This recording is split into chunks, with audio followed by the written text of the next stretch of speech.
I think it's twofold: inform and inspire.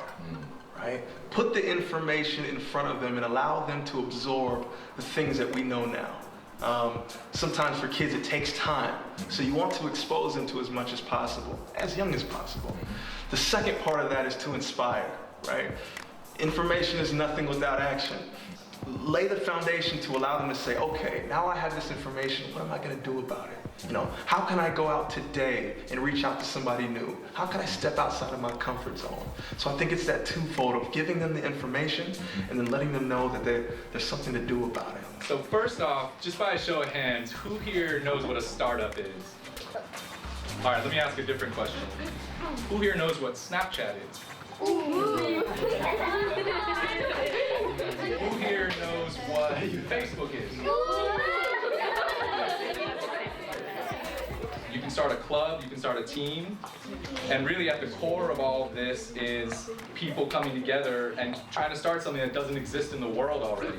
So you're a young person, you've never written a book before this. Absolutely. How did you get started, and tell us a little bit about how you learned to do this? Right, definitely. I think the first thing when you're talking about writing a book, for me, is find something that you're passionate about. Naturally, organic to you. And for me, it was connecting with young people. I've known that's been in my bones, right? So then the next step is, if that is what I'm organically passionate about, then how do I go about connecting with those groups, those populations, and just happen to be a book? Let me tell you a story. Coaches have always been really, really influential in my life, right? As Luke talked about, we're going to talk about networking today. And somebody said it, chit chat, right? Who said chit chat? Building relationships. Who said communicating, right? It's all about building relationships. So when I left, I'm from Sacramento, California, and I went 3,000 miles across the country to a school called Princeton University. When I got on campus, I was scared. I was terrified.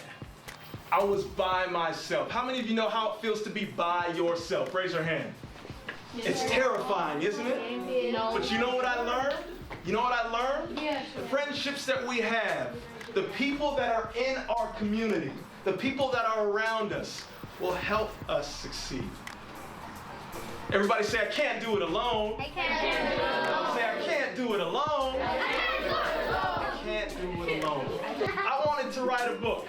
I wanted to figure out what I needed to do. What did I do? Ask someone. Give her a round of applause for that answer. That's the message. Is why you think about your dreams, right? Why you want to become a coach. All of you have dreams and things that you want to do. Don't put a limit on it.